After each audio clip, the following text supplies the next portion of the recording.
the first to know Nsem-Pii TV. Yawo kasabebuo bi a na time say vindication lies in the womb of time. But nyoma ekoso nyina no, the vindication of His Excellency Nana Addo in fact has come too early. Very, very early. And they saying, one, that the issue of illegal mining in Galamsey. People at the helms of affairs in the then minority NDC, they say some George money are there, but catch the Ghana for say. It doesn't take a week for a president to declare a state of emergency to end the menace of Galamsey. And Ghana Water Company are confirmed say out of 35 head water works, yeah, a sonning so edema Ghana for and a 3 penny operational. 32 aka you closing it down because omo ensuo no heavily polluted. Yeah, omo Daniel ni kura enye yi agona kwanya akon bonsa ne de keka ho ni nyina Ghana Water Company are closing it down. Now, they also made propaganda with the issue of the National Cathedral. A private citizen at the Assembly called Supreme Court. The Attorney General representing the government of Ghana. No be any saying ka wokono or kokan semwa. Na yewra semwa loku je to black amokan at the National Cathedral project no. Okoye no. Okokan to Supreme Court to say. And krata umbeto ye no. Every single payment made by the government of Ghana toward the National Cathedral project na a legal, na a legitimate. It passed through parliament and Nijinano MET parliamentary approval from both minority and majority. To the honorable Samuel Okujeto Black Wajitu Mwamrase Bejomuya. No about Bontinya Bekach Ghana for say. Now the Danko Kufado, His Excellency, is a demon because was a Ghana Fusika on the National Cathedral. And Ghana Mrase Beja a pass a tax waiver for an Indian technology firm. Yeah, from Watata. Yeah, we never take over integrated tax administration system. Yeah, Ghana Revenue Authority for LGBTQ mine. A tax waiver of $10.4 million. Biwano company no execute to the contract at $28 million.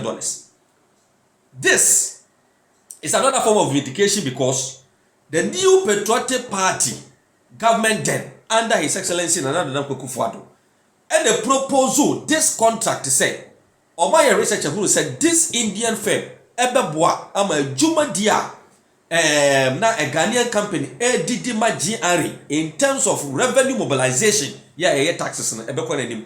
The NDC led by Dr. Kesilato force then now a committee member Edema Finance Committee sorry pursue this contract na amaso omoba abayi enya contract no kwa no sign or sign my company no tax waiver amounting to $10.4 million.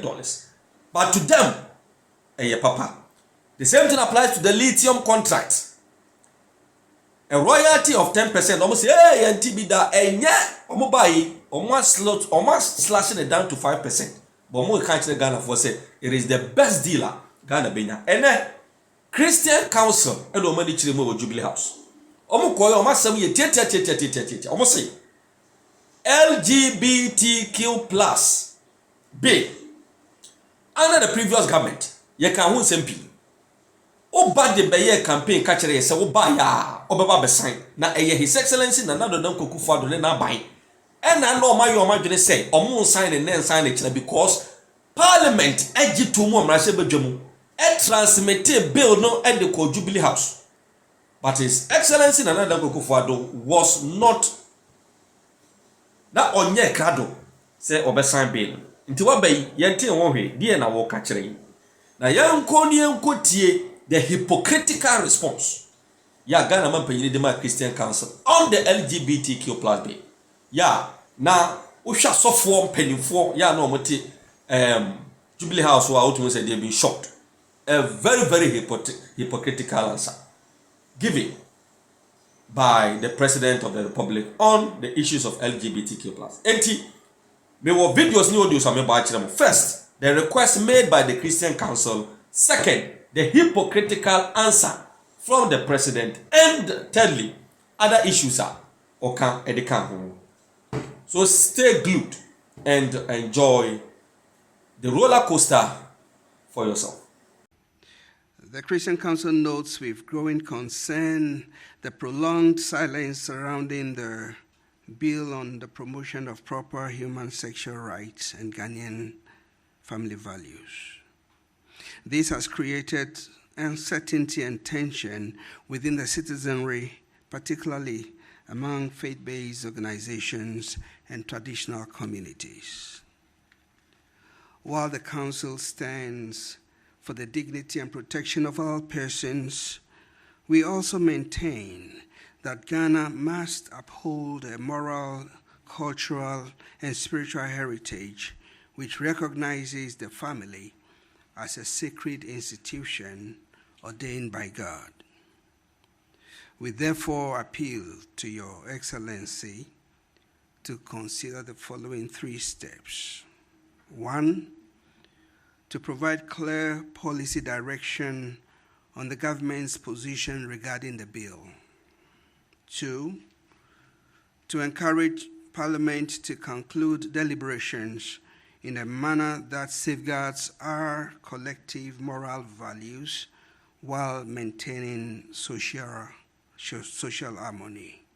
3, to reaffirm the central role of the family as a foundation for national, moral, and spiritual development. You are all aware what happened the last time during the past administration. There was a legal tussle, and somebody filed an injunction against Parliament to injunct the Speaker from forwarding the bill to the President for assent. And so the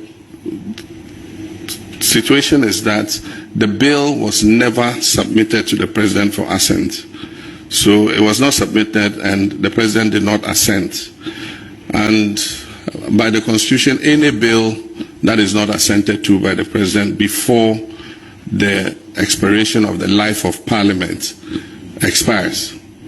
And so it means that the bill has to be relayed in the House. The Speaker has given notice that he will allow it to be relayed. But if you want the position of my government, marriage is between man and woman. And then also that the family is the foundation of our nation. That is our position. And so there are no questions or equivocations about what we believe. I believe that we are completely aligned with the Christian Council in terms of your belief. And so we agree with the Speaker to relay the bill and let Parliament, debate it. And if there are any amendments or whatever that have to be done, if the Parliament of the people of Ghana endorse the bill and vote on it and pass it, and it comes to me as President, I will sign it.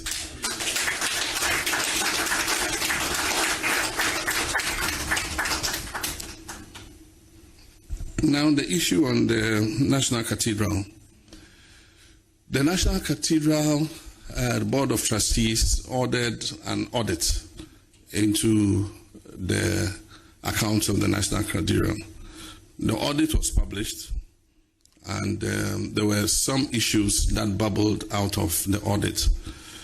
But there are 2 kinds of audit. There's a normal audit that you yourself choose your auditor and ask him to come and audit you. And then he audits and presents the report to you.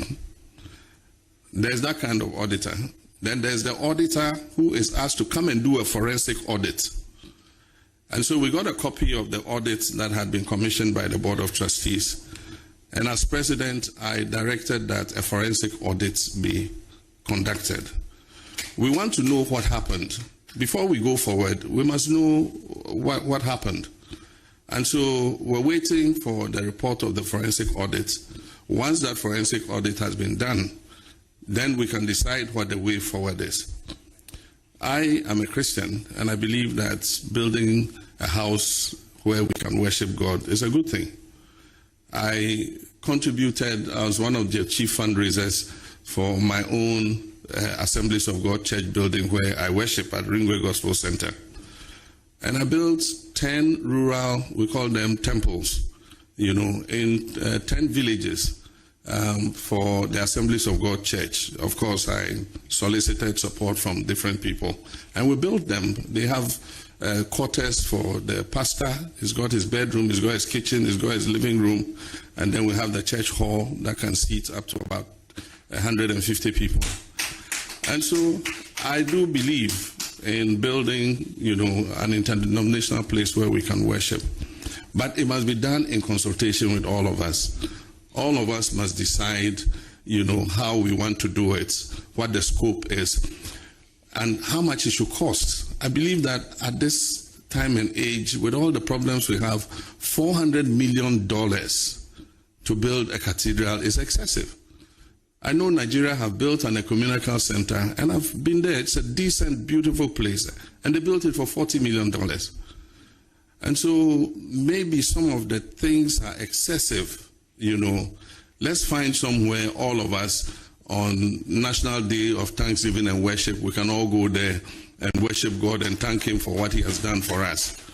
And so when that forensic audit is over, our intention is to have a broad-based consultation with the Christian community to see how we can build a place that is decent for us to worship. But apart from that, make it a center where people can come and, look at its architecture and all that, and find that Christ, has a place in our hearts, in our nation. And so when the time comes, we'll do that consultation, and we'll decide together how we want to go forward.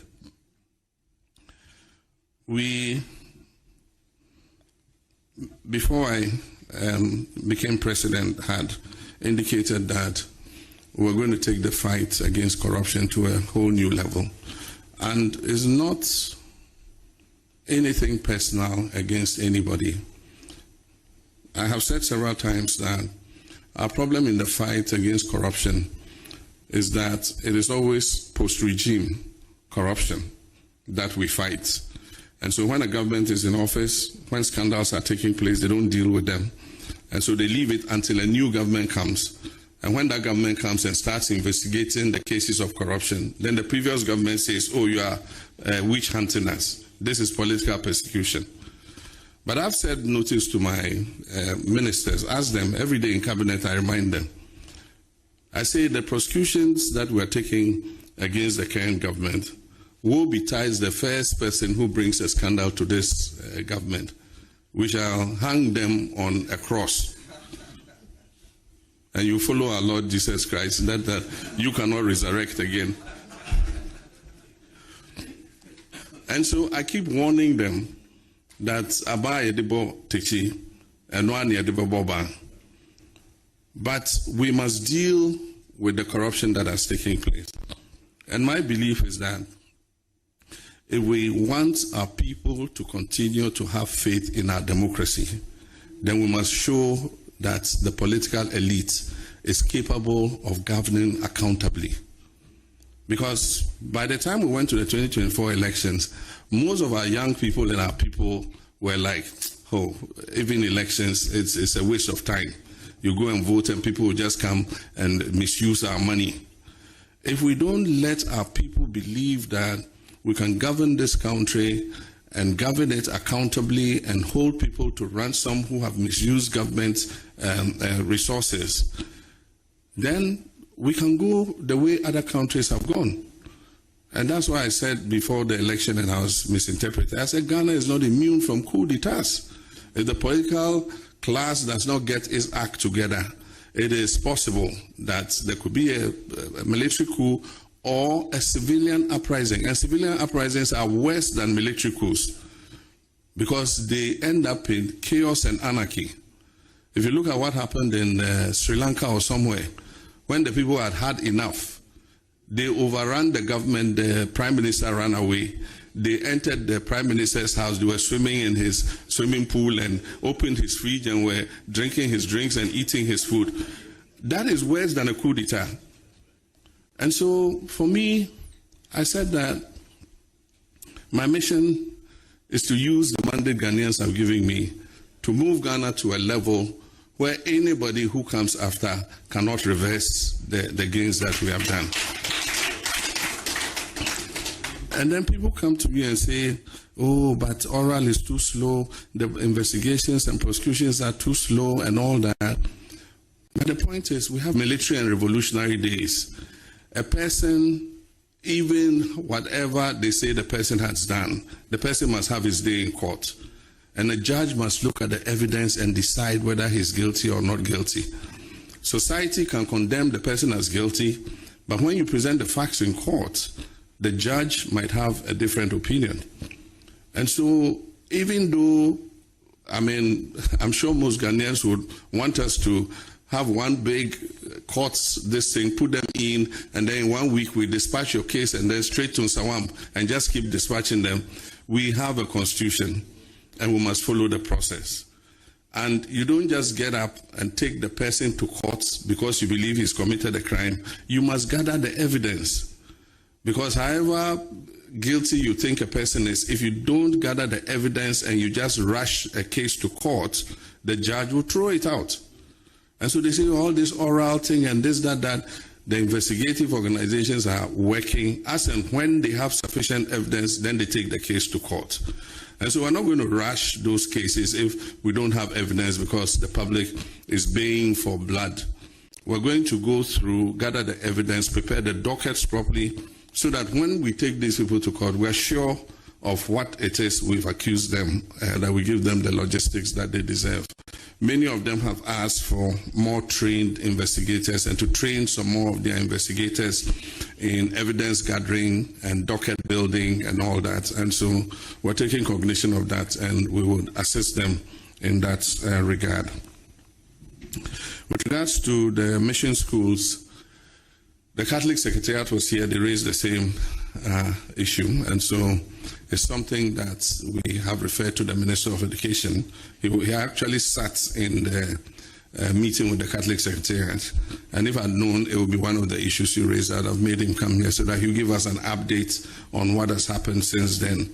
We know that an MOU was signed at a certain time, so we've asked him to bring the MOU, update it, and bring an information paper to Cabinet to apprise Cabinet of what progress was made with regards to giving bigger control back to the missions in respect of their schools.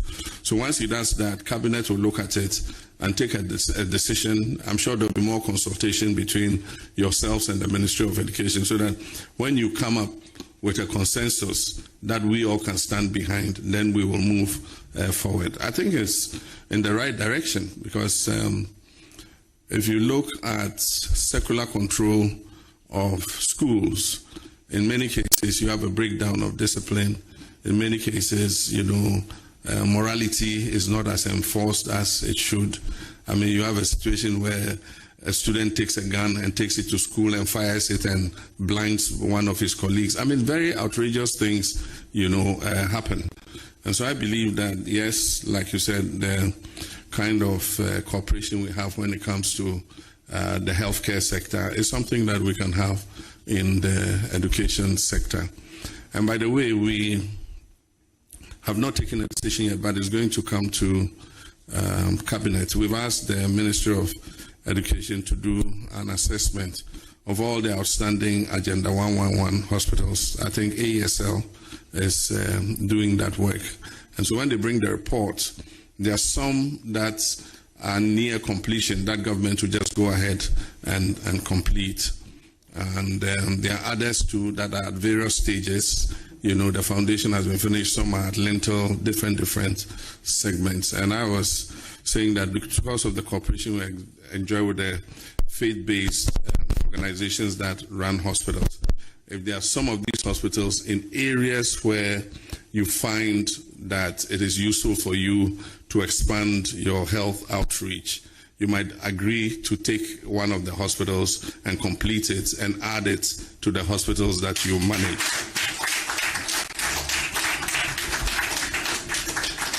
And so at the right time, we will come with all the information on the hospitals and where they are located.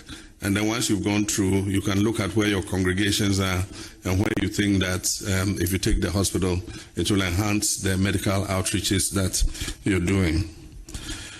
The last one is a tragedy, and it was avoidable. It just shouldn't have happened. The lack of opportunity has made recruitment into the security services a life and death issue for many young people. And so for many years, many young people have been wanting to go into the security services. But at a certain point in time, the recruitment was not transparent. You hear the portal is open, then nobody hears anything. Before you hear, people are in camp training. People have been selected and in camp training. And so we, during the campaign, said that we're going to make the recruitment more open and transparent, and that we're going to do the recruitment in all the regions simultaneously. So we would announce a date. When you go on the portal, it will tell you whether you are qualified, because there are certain basic qualifications. And so if you go on the portal, it will give you a serial number and tell you you are qualified. And so we said when the time comes, we'll show them where to come so that we do the recruitment. And so in all the other regions, I think things went fairly well. The two regions where we had problems were in Ashanti and Greater Accra. Most people haven't heard, but in Ashanti, one female was also trampled upon, and she remains in critical critical but stable condition. But Accra was where the major problem was. I mean, you have a stadium like LGBTQ. LGBTQ has only 2 entrances, and it was obvious by morning that, the venue was inadequate to take the numbers. And so what I think should have been done was to suspend the exercise for that day and then go on the drawing board again and see what to do, which is what they've done now. Now there are 5 different centers, and people are being called in batches when the resumption takes place later this week. And so the numbers are more manageable, but somebody should have foreseen that this would happen. Unfortunately, we lost 6 of our young people, all female, because the way the pressure came, the female body is not as robust as the male. So most of those who were injured were female. When I went to the ICU, most of those I saw there were female. But unfortunately, we lost 6 of them. Yeah, several of them, about 6 of them, are still in critical condition. We continue to pray that they make a full recovery. But I think that there must be lessons learned from this. The military has taken the decision to institute a board of inquiry, which is ongoing now.